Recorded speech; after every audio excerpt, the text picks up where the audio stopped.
Tanya Pak Bas di beliau. Beliau itu satu alma mater dengan saya, satu jiwa korsanya tinggi. Lihat saya nganggur dikasih job kayak gini nih. Jiwa korsa beliau itu luar biasa.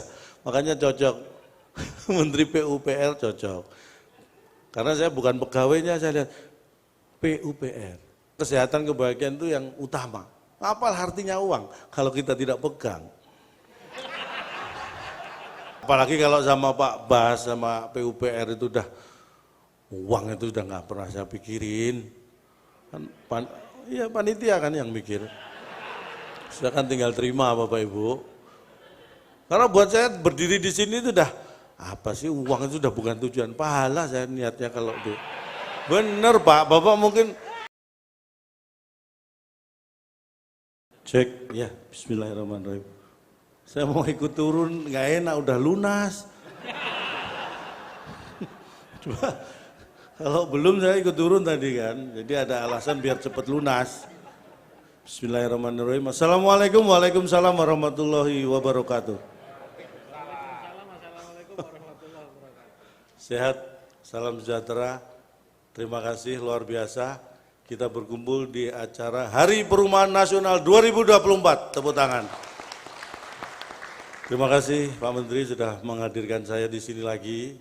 Walaupun ini beban menjadi semakin berat buat saya. Semakin sering diundang, semakin bingung saya harus ngomong apa. Tapi semua itu tertutupi dengan sudah lunas.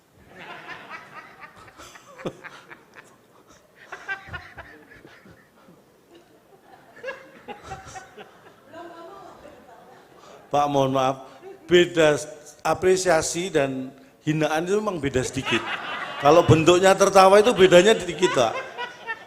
Ketika saya selesai bicara tertawa itu lebih ke apresiasi.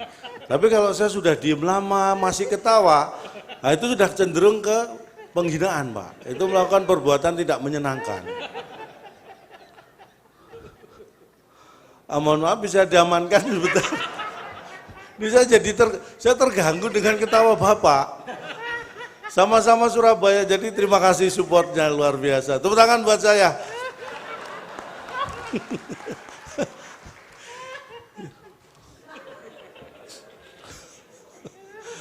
Bapak pakai headset Bapak, biar nggak denger saya Pak. Dengerin lagu apa gitu loh Pak, udah. Lagu religi gitu biar Bapak mungkin ketawanya agak reda. Jadi ini luar biasa dan mungkin Bapak Ibu yang perlu ketahui, Hari Perumahan Nasional ini diperingati ini hari Selasa. Kenapa? Ini mungkin Bapak Ibu kok tidak perhatian ya, tapi saya memperhatikan ini. Kenapa Hari Perumahan Nasional ini diperingati hari Selasa ini? Karena biasanya kalau namanya perumahan, hari Senin harga naik. Kalau kita ikuti iklannya perumahan itu kan, Senin harga naik, makanya ini diperingati Selasa. Pada saya, karena saya jarang pulang rumah, karena begitu saya pulang rumah, itu yang mendatangi itu banyak sih. Karena dulu pertama saya beli itu tipe 91, jadi ya 9 cicilan saya baru bisa bayar 1. Jadi akhirnya banyak yang mendatangi ke rumah saya, ya semacam debt collector lah. Jadi alhamdulillah, jadi saya jadikan rumah saya jadikan rumah singgah para debt collector.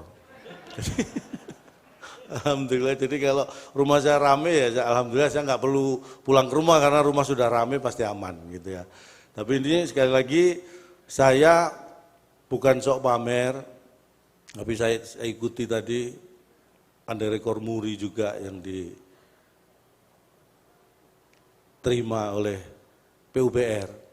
Ini luar biasa, karena kaitannya dengan Pak Bas itu jiwa seninya, drummer beliau, ya kan?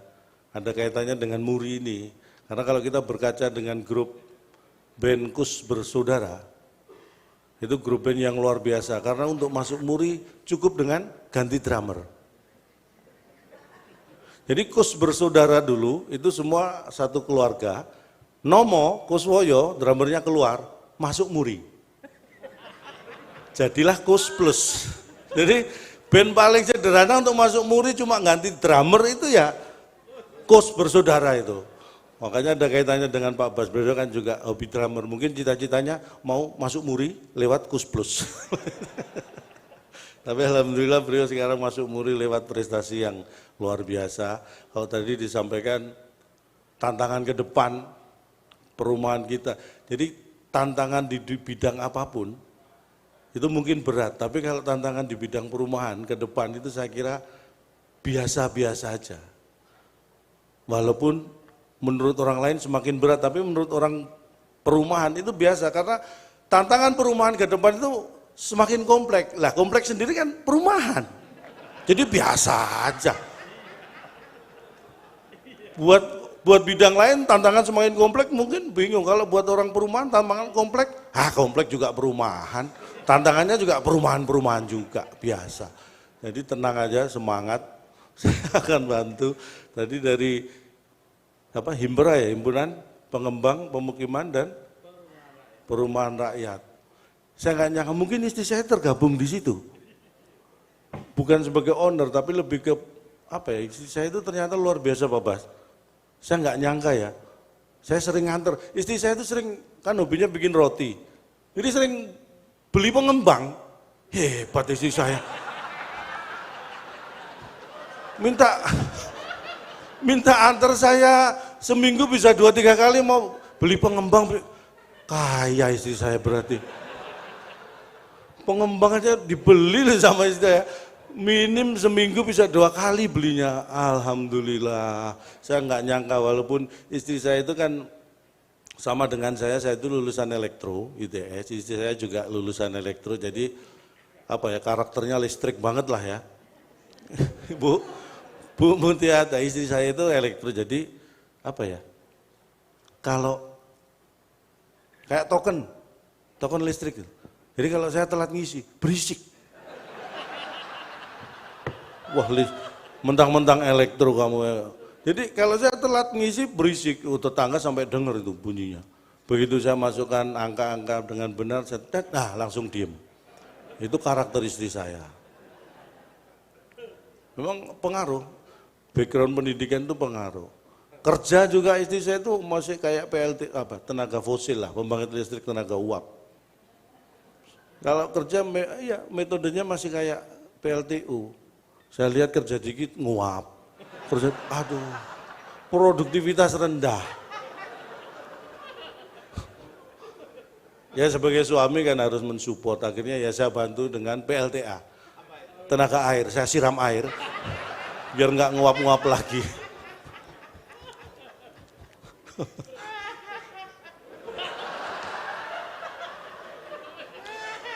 Mohon maaf, jangan sampai saya membantu dengan tenaga air terhadap Bapak ya.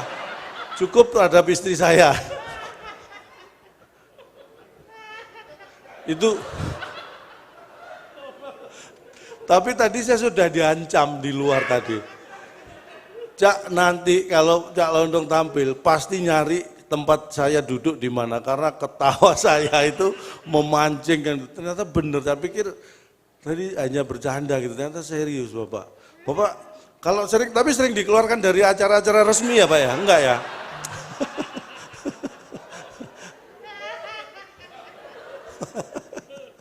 Jadi itulah istri saya, namanya hidup kan berkembang ya, perumahan juga berkembang, tapi istri saya itu juga akhirnya berkembang. Kalau dulu tenaga fosil, sekarang sudah green energy.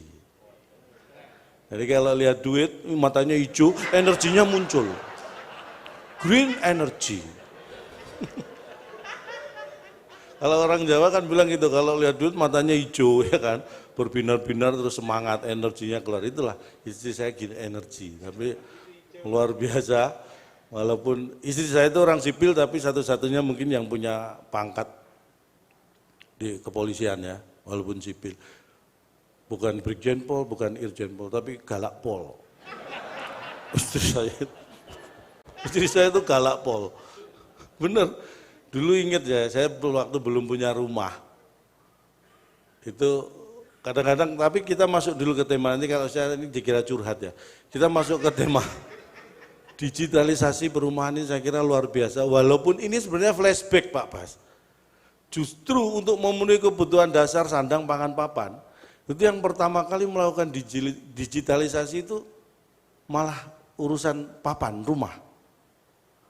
Mungkin Bapak Ibu menganggap bahwa yang terakhir masuk ke era digital itu malah rumah. Karena gini contohnya, kalau misalnya sandang, untuk urusan pakaian, baju dan sebagainya, online, belanja itu bisa diklik langsung masuk keranjang, beli.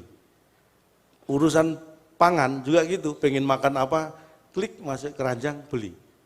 Itu justru sebenarnya meniru untuk urusan papan masa lalu. Dulu itu kalau orang pengen beli rumah, itu sudah keranjang. Jadi keranjang tidur biar bisa mimpi beli rumah. Karena dulu rumah mahal ya kan, menjang. Tapi tepuk tangan sekarang alhamdulillah. Boleh tepuk tangan, jangan ragu-ragu. Kalau Bapak nggak tepuk tangan, Ibu nggak tepuk tangan, malah saya yang jadi ragu-ragu.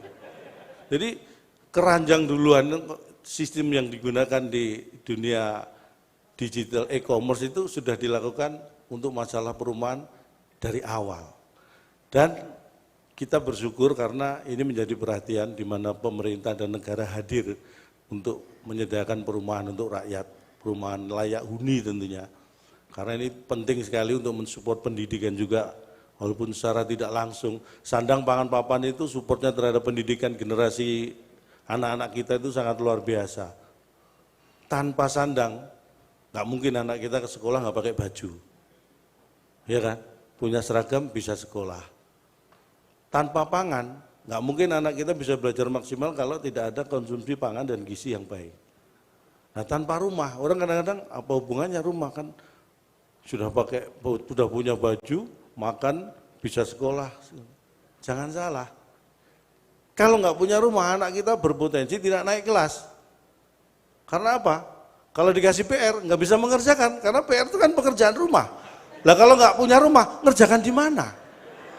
Berpotensi tidak naik, justru ini yang pengaruh pada pendidikan tuh rumah itu yang terpenting. Makanya dulu orientasi saya itu pertama kali saya pengen punya rumah. Walaupun saya sebenarnya kalau bakat ya, saya itu bakat pernah berubah-ubah ya, feeling saya ketika saya SD cita-cita saya pengen jadi pelawak karena merasa punya bakat pelawak itu sejak SD. Karena dulu SD Bu, kalau saya terima rapot, saya tunjukkan ke orang baru lihat nilai rapot saya udah ketawa Bu. Saya belum ngomong loh itu Bu. Baru lihat nilai saya itu udah ketawa. Makanya waktu SD saya mikir, apa bakat saya ini ngelawak gitu ya. Apa saya harusnya jadi pelawak gitu tanpa ngomong. Hadir, silakan duduk Bapak. Tadi saya sudah lumayan 15 menit, saya ulangi Bapak ya. Assalamualaikum warahmatullahi wabarakatuh. Karena beliau baru hadir nggak enak kalau. Atau mungkin Pak Siswono berkenan bercerita kepada Pak Theo tentangnya. Sudah selesai. Ini luar biasa ini. Tokoh-tokoh yang mengingatkan saya pada penyediaan rumah untuk rakyat sejak zaman dulu beliau-beliau ini. Luar tepuk tangan buat beliau. Kita doakan sehat selalu. Karena berkat beliau juga berarti saya punya rumah dulu. Nah akhirnya saya lupa tadi saya sampai mana. Bapak yang ketawa aja tolong diingatkan saya di mana Pak tadi. Jadi itulah, makanya pentingnya rumah itu harus kita sadari sejak awal. Cita-cita saya dulu punya bakat ngelawak SD itu gara-gara nilai dilihat orang udah ketawa. Belum ngomong saya, ini bakat saya ngelawak. Tapi ketika saya tunjukkan ke orang tua, saya tunggu lama nggak ketawa-ketawa, saya malah dimarahin. Oh bakat ngelawak saya nggak didukung orang tua. Makanya saya harus cari bakat lain ini. Akhirnya ketemulah SMP kelas 1 lah. Oh ada, saya feeling ini bakat saya. Marketing, jual beli.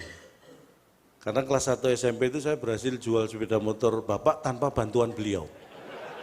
SMP itu. Ini bakat saya nih, marketing. Akhirnya saya tingkatkan, SMA saya harus bisa jual mobil Bapak tanpa bantuan beliau. Tapi akhirnya saya gagal, karena sampai SMA saya lihat Bapak saya belum punya mobil. Terus apa yang saya jual? Tapi itulah, karena bagaimanapun juga saya harus cerita Bapak saya dulu supir bus. Jadi memang tiap hari kerjanya nyepir dan jarak jauh, jadi paling 2 minggu sehari, 2 hari bisa pulang istirahat di rumah. Setelah itu nyopir lagi sampai 2 minggu gitu. Kalau ibu saya perawat, jadi yang merawat bapak dan anak-anaknya. Bapak saya itu nyopir tiap hari kerjanya nyopir, kecuali kalau di rumah bapak saya nggak nyetir. Karena kalau di rumah disetir ibu saya. Jadi bapak saya itu kalau di rumah disetir ibu saya. Jadi bapak saya nggak nyetir kalau di rumah. Kadang-kadang saya dulu waktu kecil jadi sedih. Ini punya rumah nggak gede-gede amat rumah saya itu.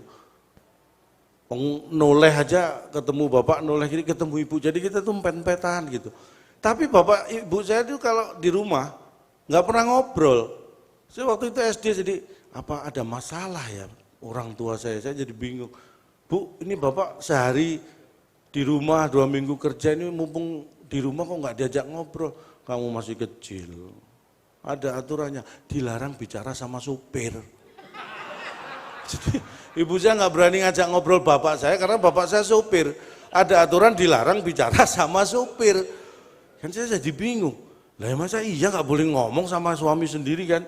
Akhirnya saya, waduh ibu saya, bu, nggak boleh bicara sama supir saat supir sedang nyetir. Kalau supirnya nggak sedang nyetir, boleh diajak bicara. Akhirnya ibu saya, oh iya, diajaklah ngobrol bapak saya. Nah, saya perhatikan bapak saya nggak berani jawab. Karena kalau di rumah kan ibu saya sedang nyetir. Nyetir bapak saya tadi. Jadi akhirnya nggak kesampaian itulah. Akhirnya saya punya cita-cita hidup saya harus lebih baik dari orang tua. Makanya pendidikan itu yang saya utamakan. Saya dulu waktu SD punya cita-cita SMP, kesampaian. SMP punya cita-cita SMA, kesampaian. Nah waktu lulus SMA saya sebenarnya pengen kuliah, tapi waktu itu masalah biaya. Jadi saya berusaha gimana caranya, saya pengen kerja dulu kan. Saya dulu punya sahabat yang sama-sama pengen kerja di bank waktu itu. Lewat jalur olahraga. Karena dulu saya tuh teman-teman, wah postur waktu sekolah Pak, wah kamu tinggi besar, ikut voli, saya disuruh ikut voli Pak, kalau nggak voli basket kamu masuk. Akhirnya SMA itu, saya ikut basket, 3 bulan ikut klub basket dikeluarkan. Setelah dievaluasi, saya terlalu lucu, dikeluarkan dari klub basket, evaluasinya karena terlalu lucu. Akhirnya saya masuk ke grup lawak, 3 bulan dikeluarkan karena kurang lucu. Ini kan saya ini gimana? Kedatangan saya tidak menggenapkan, kepergian saya tidak mengganjilkan. Apalah arti hidup ini? Karena saya masuk klub basket terlalu lucu, masuk grup lawak kurang lucu. Jadi kan repot nih. Akhirnya saya bingung. Ya udah, tapi saya paksa olahraga otodidak aja, lari. Pokoknya biar, karena saya dulu ingat mulai SD SMP itu juara lomba lari terus. Saya itu rajin nih, saya ada lomba apa aja dikirim sekolah. Dan saya selalu juara 1, lomba lari. Jadi ada lomba matematika, saya juara 1, lomba lari. Jadi begitu 3 soal dibagi, saya lari. Karena hobi saya itu lari sejak kecil ternyata kalau saya ingat-ingat, bener. Karena dulu ibu saya nyuruh saya mandi, saya lari. Disuruh belajar, lari, lebih kenceng lagi gitu kan. Jadi proses memang saya itu aneh sejak kecil. Saya itu mungkin ya, ini kalau saya cerita baru ketahuan aneh. Ada hal yang saya alami sendiri, tapi saya tahu dari cerita orang. Aneh saya ini Pak Bas. Kelahiran saya itu loh Pak, padahal yang lahir saya. Tapi cerita kelahiran saya itu yang tahu orang lain. Aneh, saya itu gimana? Orang yang lahir saya sendiri kok saya malah nggak tahu ceritanya gitu. Karena kalau dari cerita dulu, zaman ekonomi susah, jadi ibu saya lahir itu nangis. Ibu saya juga, karena ini mungkin bapak-bapak secara ilmiah, waktu saya lahir itu belum ada sesar gitu ya. Jadi seorang ibu kalau melahirkan, itu rasa sakitnya itu setara dengan 99 tulang dalam tubuh ini patah secara bersamaan. Bayangkan, sakitnya seperti apa. Makanya nggak heran kalau ketika ibu itu melahirkan bayi dengan normal, itu pasti sakitnya luar biasa. Nangis, wajar itu. Saya bayi lahir pertama reaksi juga nangis. Jadi saya dan ibu saya nangis di kasur. Ceritanya gitu. Nah bapak saya nangis tapi bukan di kasur, di kasir. Bapak saya tuh nangisnya di kasir. Waduh kok banyak gitu. Dan ternyata ceritanya lebih kenceng bapak saya nangisnya daripada ibu saya. Berarti lebih dari 99 tulang patah bersamaan di depan kasir daripada ketika melahirkan. Luar biasa. Makanya sejak itu mengantisipasi itu saya berusaha ya apa istilahnya ya, mengumpulkan uang untuk nabung gitu. Yang seperti saya ceritakan tadi, saking pengennya masuk kerja di bank sebelum kuliah karena nggak ada biaya, makanya saya olahraga gitu. Saya, fisik saya gemblengnya sahabat saya itu, dua-duanya. Wah gembleng. Saya ingat pesen Ustadz gitu kan, kalau kamu usaha jangan lupa doa. Usaha sudah, ini doa. Saya perbanyak doa, surat semua saya baca. Surat pendek, surat panjang, surat kiriman paman, semua saya baca. Surat-surat itu saya baca semua, wirid saya nggak pernah putus, syahadat saya baca. Ya benar, akhirnya teman saya masuk bank, saya masuk Islam. Maksudnya saya sudah Islam, tapi begitu baca syahadat berkali-kali, masuk Islamnya lebih dalam. Alhamdulillah, tapi itulah, tetap orang tua saya pengen anaknya pinter, makanya kamu harus tetap kuliah. Jadi saya sedih sekali karena awal saya kuliah itu menurut saya itu sangat memberatkan orang tua, karena bapak ibu saya itu harus akhirnya terpaksa hutang untuk membiayai kuliah saya.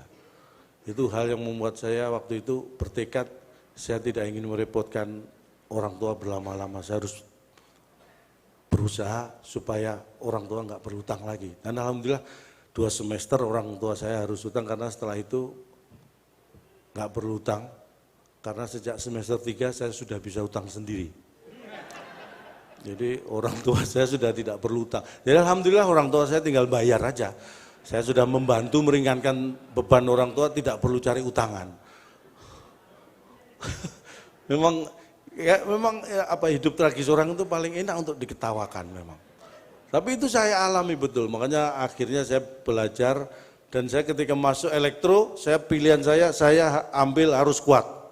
Karena tahu biayanya dibiayai dari utang orang tua, ekonomi masih nggak kuat, makanya saya ambil harus kuat. Karena kuliah itu kalau nggak harus kuat, karena nggak kuat, DO. Makanya saya harus kuat. Saya ambil elektro yang harus kuat, biar nggak DO. Alhamdulillah saya lulus 6 tahun lebih. Pada masa saya itu 6 tahun. Jadi alhamdulillah juga kalau dibandingkan teman-teman seangkatan saya, ya saya lebih pinter 1,5 tahun lah kira-kira. Karena usia atau semester 5 tahun, 10 semester itu paling lama mereka udah lulus. Ada yang 4,5, saya 6 tahun, 12 semester, hampir 13 semester. Jadi ya 3 semester lebih pinter dibanding mereka yang lulus duluan. Alhamdulillah, makanya saya benar-benar kuliah itu saya nikmati.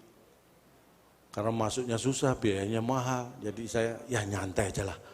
Karena untuk masuk susah kenapa harus cepet-cepet keluar gitu kan. Itu harus bagaimana orang bisa menikmati itu, titik tertinggi dalam sebuah kehidupan itu bagaimana kita bisa menikmati walaupun itu sebuah ujian. Makanya saya alhamdulillah saya lulus. Kalau ada yang nanya, dulu kamu kuliah lama banget, ambil apa sih? Saya kuliah, saya ambil hikmahnya. Karena hanya itulah yang membuat saya bertahan, walaupun awalnya berat. Karena kalau saya kumpul seperti ini saya seneng Pak. Tapi kalau sudah ada dulu reuni, alumni ITS reuni gitu, saya itu bingung, saya datang atau enggak gitu, jam hidup masih susah gitu. Akhirnya itu dulu minder gitu pasti ada, tapi alhamdulillah sekarang sudah nggak pernah minder kalau ada kumpul-kumpul teman-teman alumni, karena saya memang nggak pernah datang. Loh, ternyata itu optimis itu harus kita cari cara yang minimalis. Karena untuk menghilangkan minder, nggak usah nunggu sukses, orang kita nggak tahu kapan sukses. Cukup dengan tidak datang, ternyata minder itu hilang. Sesimpel itu. Jadi untuk menghilangkan minder, saya cukup tidak usah datang. Itu dulu ya, tapi alhamdulillah sekarang sudah lancar. Dulu juga seperti saya katakan, kalau orang entertain kayak saya itu beda dengan bapak-bapak. Bapak-bapak ini kalau pamit kerja ke istri, ke pasangan, itu yang dipamitin tuh bangga. Kalau saya pamit kerja ke istri dulu Pak, awal-awal karir, dicurigai Pak. Karena entertain itu dekat dengan godaan. Dunia malam katanya kan, kerjanya rata-rata di tempat-tempat hiburan seperti itu, jadi istri itu khawatir, dasarnya sayang, tapi kekhawatirannya itu kadang-kadang berlebihan. Makanya dulu kalau saya, mohon maaf nih, stres banget dulu, belum tentu ada kerjaan tapi sudah pasti stres. Karena saya kalau mau pergi, berangkat gitu, baru di ruang tamu gitu istri sudah pesennya, aduh Pak ingat, jangan minum-minum. Ya, baru buka pintu, Pak ingat, jangan judi, ditabung. Iya, baru nutup pagar. Pak ingat, gak boleh main perempuan. Iya, belum tentu dapat job, sudah pasti stres. Ya saya ini. Tapi akhirnya pernah ya dapat job lumayan tuh kan, waktu itu ya. Dapat honor 2,5 juta aja tuh, wah bersyukur. Pulang mohon maaf ini waktu itu, mungkin ini orang yang beruntung belum punya rumah. Seperti yang tadi data 2023 9,9 juta ya, belum punya rumah, mungkin ini salah satunya yang saya temui di jalan. Jadi tidur di trotoar, mas, saya bangunin terpaksa ini, kamu tak kasih 50.000, kamu pasti minum-minum. Oh, saya nggak pernah mabuk Pak, seumur hidup. 100.000 tak kasih judi kamu, dosa Pak judi, saya nggak pernah judi. Tak kasih 200.000, kamu pasti main perempuan. Apalagi saya nggak pernah Pak, mending saya tabung buat makan. Ikut ke rumah tak kasih 500.000, lumayan masih 2 juta kan. Saya tunjukkan ke istri saya, laki-laki kalau nggak pernah minum, nggak pernah judi, nggak pernah main perempuan, hidupnya terlantar kayak gini. Apa pengen punya suami seperti itu? Contoh nyata ini. Akhirnya sejak itu saya bebas tidur di luar karena dikunci dari dalam. Itulah memang liku-liku kehidupan itu seperti itu. Dan nggak bisa dihindari. Dulu saya pulang nggak telat aja, istri buka itu mesti dari mana? Nggak telat loh itu. Telat sedikit beda nada. Dari mana? Telat sedikit, telat lama, lebih beda lagi. Dari mana? Wah, dulu hidup masih susah ya kan. Sekarang nggak pernah. Keluar langsung buka pintu, set. Mana? Aduh. Jadi apa ya? Saya tuh merindukan kata-kata dari 25 tahun yang sering saya dengar itu. Sekarang udah nggak pernah pakai dari, jadi langsung mana. Ternyata lebih enak ditanya dari mana, karena bisa kita jawab dengan cerita. Kalau mana, action ya kan. Lebih repot. Kalau dulu ditanya dari mana, wah saya ngarang cerita aja udah. Paling pertanyaan berikutnya, sama siapa? Ngarang cerita lagi, udah. Sekarang mana? Action ngasih. Sama yang kemarin, lah action lagi. Hidup itu begitulah ya Pak. Istilahnya ada naik turun, ada enak nggak enak. Seenak apapun hidup pasti ada nggak enaknya. Seenggak enak apapun hidup pasti ada enaknya. Karena paling enak itu hidup. Karena seenak-enaknya kalau nggak hidup, nggak enak. Maksud lo, artinya ya apapun itu, makanya saya selalu mengatakan bahwa apa yang harus kita syukuri itu semua yang ada pada diri kita. Kesehatan, kebahagiaan ini harus kita syukuri. Karena kesehatan, kebahagiaan itu yang utama. Apa artinya uang kalau kita tidak pegang? Ya artinya kan berarti kesehatan, kebahagiaan itu kan nomor 1 dibanding dengan uang gitu kan. Karena buat saya, apalagi kalau sama Pak Bas, sama PUPR itu udah, uang itu sudah nggak pernah saya pikirin. Iya panitia kan yang mikir. Silakan tinggal terima Bapak Ibu. Karena buat saya berdiri di sini itu udah, apa sih uang itu udah bukan tujuan. Pahala saya niatnya kalau itu. Bener Pak, Bapak mungkin tanya Pak Bas di beliau. Beliau itu satu alma mater dengan saya, satu jiwa korsanya tinggi. Lihat saya nganggur dikasih job kayak gini nih. Jiwa kursa beliau itu luar biasa, makanya cocok, Menteri PUPR cocok.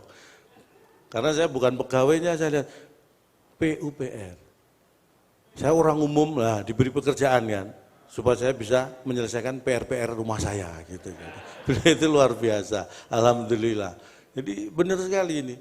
Ini suatu ujian dan cobaan. Semakin sering saya diundang walaupun stres Pak. Saya mau ngomong apa tapi buat saya lebih banyak yang harus saya syukuri karena diundang beliau daripada tidak diundang sama beliau.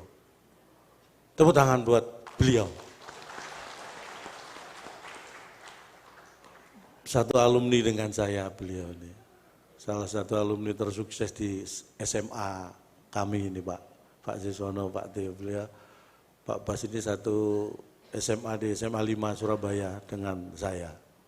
Jadi Bapak Ibu bisa melihatlah lulusan SMA 5 Surabaya yang sukses di jalan yang benar.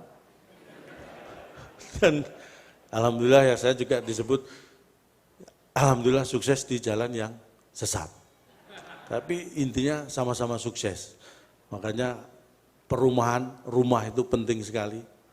Makanya kalau dalam bahasa Inggris itu rumah itu disebut home. Rumah retak broken home. Rumahku, surgaku, home sweet home. Menuju rumah di surga, almarhum. Jadi, pentingnya home. Hidup kita butuh rumah, meninggal pun kita akan punya tempat tinggal atau rumah kelak di sana. Walaupun proses, boleh tepuk tangan, kita semua juga tidak menghalangi semangat Bapak Ibu untuk tepuk tangan. Karena kalau kita bicara rumah itu sejarahnya luar biasa. Dulu kalau zaman purba itu tinggal di gua. Bayangkan tuh Bapak Ibu, kalau orang itu tidak move on, manusia zaman dulu tinggalnya di gua. Itu pasti kalau nggak move on, nggak ada kepikiran bikin rumah untuk tempat tinggal, pasti akan banyak masalah. Karena kalau gua dijadikan tempat tinggal, nah lu dijadikan apa? Ya kan? Gua dijadikan tempat tinggal. Jadi itu yang pikir. Jadi proses itu selalu ada dan alhamdulillah ini PUPR melalui Ditjen Perumahan ini menyongsong ke depan dengan digitalisasi perumahan ini harus kita apresiasi karena ini akan mempermudah bagi siapapun yang punya kesempatan untuk bisa memiliki rumah yang layak huni. Tepuk tangan sekali lagi. Saya sampai kapan nih Pak Iwan? Sampai Habernas 2025. Saya nggak masalah, saya siapkan waktu. Yang penting kan itu tadi. Apa? Saya selalu ambil hikmahnya. Apapun itu, ujian itu buat saya itu hanya kerikil. Banyak tapi. Ya, kerikil itu harus memang banyak, kalau batu gede-gede itu sedikit, kerikil itu banyak. Dan jangan salah, kerikil banyak itu kalau kita rutin menginjak malah menyehatkan. Ada metode akupresur ya, kamu siapa? Kayak gua tadi itu, gua tempat tinggal lu jadi apa? Akupresur, jadi penekanan pada titik-titik tertentu itu bisa menyehatkan. Artinya apapun yang membuat kita sakit saat ini, percayalah bahwa itu obat yang menyehatkan kita di masa depan. Karena tidak ada obat yang enak, obat itu pasti pahit. Tapi endingnya adalah membuat kita menjadi sehat. Sesuatu yang enak akan membuat sakit. Sesuatu yang enak-enak itu pasti akan menimbulkan sakit-sakit. Makanya ada lagu dari Rhoma Irama. Adalah, masa Rhoma Irama nggak ada lagu? Tapi kalau lagunya apa? Nah itu yang saya nggak tahu. Yang pas apa? Kayaknya berakit-rakit ke hulu, berenang-renang ke tepian. Bersakit-sakit dahulu, bersenang-senang kemudian. Dalam kurung kalau sempat. Tapi apapun itu, hidup itu perjuangan. Judi, Ya lanjutannya saya nggak apa. Terus terang saya karena saya nggak suka judi. Saya orang nggak suka judi. Bapak saya itu orangnya straight. Pengen banget dulu anak saya jadi polisi, makanya saya dilatih menembak sama bapak saya itu sejak SMP. Nembak 77 keluar 65, nembak 43 keluar.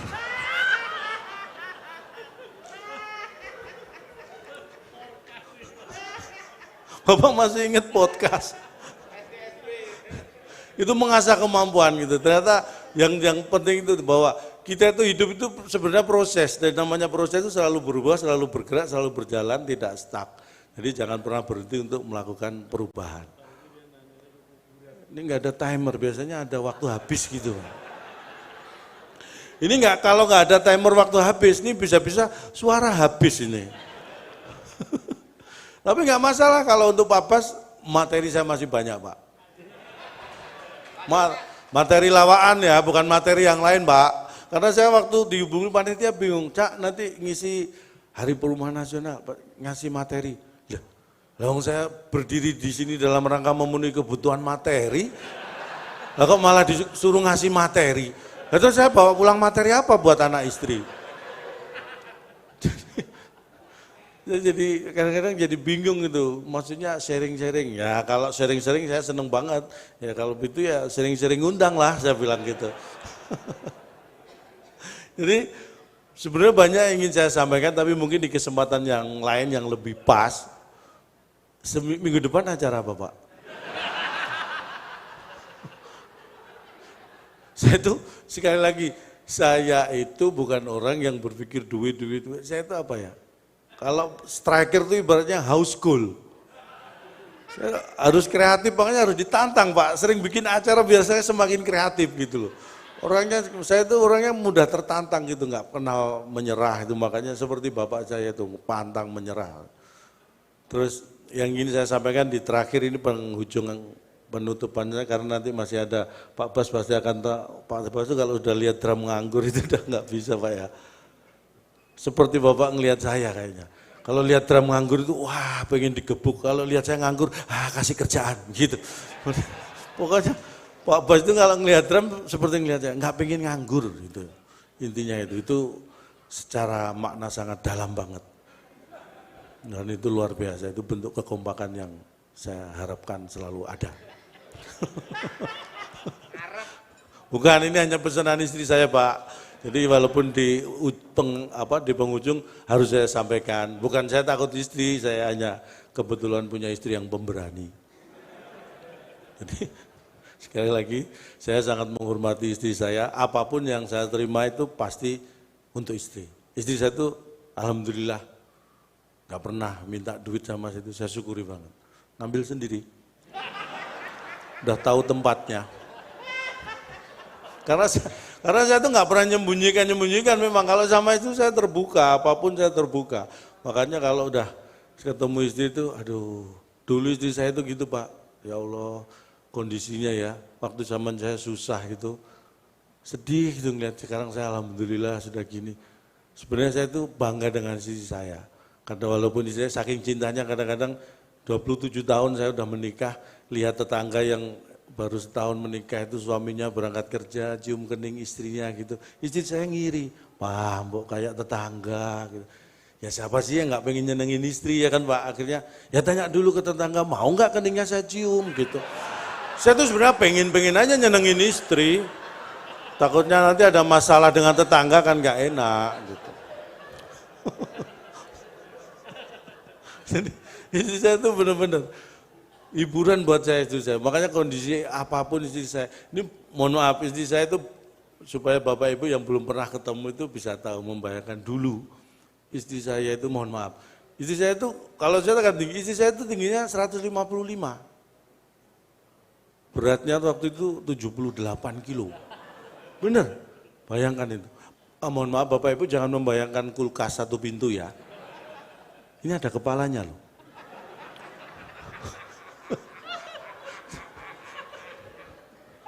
Loh itu istri saya dulu. Tapi apapun kondisi istri saya tuh sayang, saya cinta, apapun itu. Makanya saya pengen, ya kamu jaga makanan gitu. Saya kontrol seminggu kok perubahannya malah hampir jadi kulkas 2 pintu. Ternyata benar, jaga makanannya dijaga, nggak boleh ada yang ngambil, dihabisin sendiri. Ya Allah kamu, akhirnya mohon maaf nih, demi kesehatan istri saya agak keras. Saya kan manggil istri itu, Ma, Bu, saya izin ke ibu mertua dulu. Bu, saya bicara sama anaknya. Oh iya, Ma, ini terpaksa nih Ma, kamu 78 kilo. Kalau beratmu sampai 80 kilo, terpaksa. Aku tuker 40-an 2. Takut, istri akhirnya takut. Alhamdulillah sejak itu tiap hari lari 5 kilometer. Tiap hari, sudah 3 bulan. Nggak tahu sampai mana sekarang. 5 kilo kali 3 bulan 90 hari, ya 450 kilometer. Arahnya kemana saya nggak tahu Pak Theo. Bayangkan itu. Tapi itu saya tuh karena orang yang selalu bersyukur, apapun kondisi saya syukuri gitu loh. Saya bersyukurnya apa? 450 km lari PP itu pasti kalau nanti balik istri saya sudah langsing, ya kan Pak Bas? Pasti langsing 450 kilo PP, ya kan? Itu saya syukuri. Yang kedua, kalau atau tidak kembali, ya setidak-tidaknya kan ya sudah lumayan jauh dari saya gitu. 450, itu selalu saya syukuri. Gitu. Tapi alhamdulillah akhirnya kembali, jadi ya apapun kondisi istri saya buat saya, karena itulah buat saya paling cantik sendiri lah. Ya makanya saya larang kumpul sama temen-temennya, karena begitu kumpul temennya, jadi nggak cantik dia. Udah, kamu itu paling cantik sendiri, udah jangan kumpul yang lain. Tapi kadang-kadang bukan masalah itu, memilih istri kan bukan hanya masalah paras, bukan hanya masalah wajah, ya kan? Inner beauty yang penting buat saya, loh. Benar. Istri saya tuh kecantikannya dari dalam, makanya saya larang keluar rumah. Begitu keluar nggak cantik, kamu di dalam aja udah cantik. Kamu cantiknya dari dalam, jangan keluar. Itulah hebatnya istri saya, dan alhamdulillah saya mencintai istri saya sampai pernikahan yang ke-20, hampir 28 tahun, dan alhamdulillah hampir 28 tahun. Nanti September tahun ini saya menikah 28 tahun. Dan sudah dikaruniai 2 anak. Dan memang kita sepakat untuk ya menutup home industry. Jadi di rumah sudah nggak produksi lagi Pak, jadi cukup 2 itu, jadi 2 anak cukup, saya ikuti anjuran pemerintah dulu, jadi ternyata memang itu buahnya saya terima sekarang. Jadi anak 2 itu ternyata sesusah-susahnya punya anak 2, itu lebih susah kalau nggak punya anak. Anak 3 belum tentu susah Pak, karena tetangga saya itu kebetulan punya tetangga 2, yang sebelah kiri itu istrinya dokter gigi, sebelah kanan istrinya dokter gigi. Tapi alhamdulillah yang satu sudah punya anak 3, kalau yang ini udah 20 tahun menikah belum punya anak. Itulah ketika profesi tidak bisa dibedakan dengan fungsi. Yang tetangga yang punya anak 3 itu profesi dan fungsi tahu bedanya. Mungkin yang sebelah ini nggak tahu beda profesi dan fungsi. Jadi 20 tahun menikah belum punya anak, karena goyang dikit dah cabut, goyang dikit cabut. Jadi mohon maaf ya, mungkin karena tidak bisa dokter gigi kan seperti itu kan, ini mending dicabut biar jangan mikir yang kemana-mana, profesi. Jadi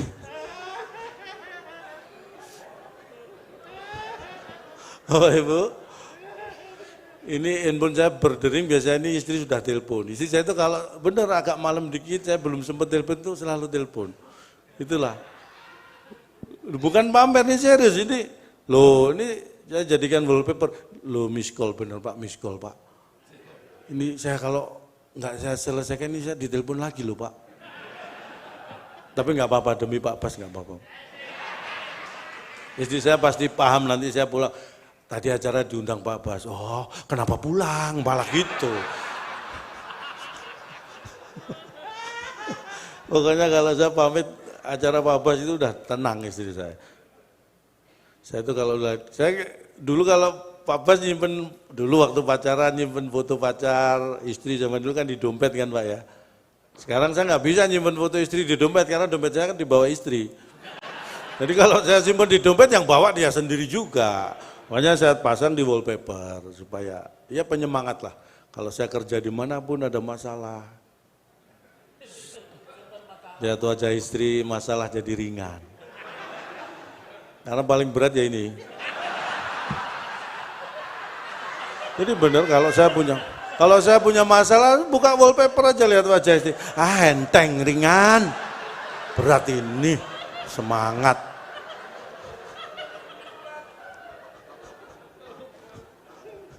Itu makanya dulu ini alat handphone ini saya bersyukur ya ada handphone ini, karena komunikasi dengan istri jadi lancar, tidak terhalang jarak dan waktu ya kan. Cuma kadang-kadang handphone itu di tangan perempuan dan di tangan laki-laki itu sama-sama alat komunikasi, sama-sama buat telepon, itu bisa beda motivasi penggunaan. Kalau istri telepon saya menggunakan handphone untuk telepon, itu motivasinya adalah untuk mengetahui kondisi suami pasangannya di mana, dalam keadaan seperti apa. Tujuannya adalah supaya hatinya tenang. Jadi kalau telepon istri saya, Pak di mana? Oh ini lagi acara Pak Bas. Tenang istri saya hatinya karena tahu suaminya sehat-sehat sedang bekerja. Tapi kalau di tangan saya telepon istri, tujuannya sama supaya hati saya tenang. Tapi motivasinya adalah beda dikit. Motivasinya memastikan istri tidak ada di sekitar saya. Supaya hati saya tenang. Jadi kalau saya telepon, "Ma di mana? Lagi masak di rumah." Lu tenang saya, ya kan? Kalau saya, "Ma di mana?" "Di Senayan City." Pindah mall yuk, istri saya di sini. Enggak tenang.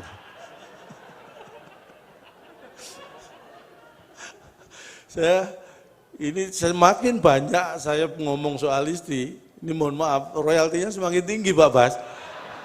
Istri saya tuh paham betul masalah seperti itu, makanya walaupun punya pangkat galakpol tapi profesinya konsisten jadi jaksa. Istri saya itu jaksa, tiap hari kerjaannya nuntut terus Pak. Ngalah-ngalahin jaksa malah, jaksa itu nuntutnya hanya di pengadilan. Ini tiap hari istri saya itu nuntut. Makanya saya kalau di luar pelawak, di rumah saya ini pembela, bela diri terus. Makanya anak-anak saya jadikan saksi. Biasanya malah saksi memberatkan. Ibunya minta tas, anaknya minta sepeda motor. Wah, memberatkan. Makanya aduh, sedih saya. Jadi alhamdulillah kasihan nanti bandnya juga mau tampil ya Mas ya. Santai Mas, santai, tenang. Udah lunas kan? Tapi kalau sampean nggak tampil, hati-hati nanti bukan drumnya yang digebuk Pak Bas, sampean yang digebuk. Mungkin sampai di sini yang ingin saya mudah-mudahan ini kurang bermanfaat. Ya dan saya itu selalu berharap kurang, karena prinsipnya kalau kurang itu pengen nambah. Ya kan Pak Iwan ya? Kalau pengen nambah ada acara, nah ngundang lagi gitu. Karena kurang, pengen nambah. Jadi mohon maaf sekali lagi kalau ada kata-kata yang salah, mohon dianggap benar. Karena tak ada gading yang tak retak, jadi saya juga mohon maaf atas keretakan keluarga Gading dengan Gisel, sehingga Desta juga, Andre masih proses belum. Itu Bapak, Andre belum putusan. Jadi tak ada gading yang tak retak, atas nama keluarga besar Gajah, kami mohon maaf. Karena tidak bisa menghasilkan gading yang utuh. Kalau ada sumur di ladang boleh kita menumpang mandi. Kalau ada umur panjang mudah-mudahan saya diundang PUPR lagi. Terima kasih. Selamat malam Bapak Ibu. Sehat selalu. Wassalamualaikum warahmatullahi wabarakatuh.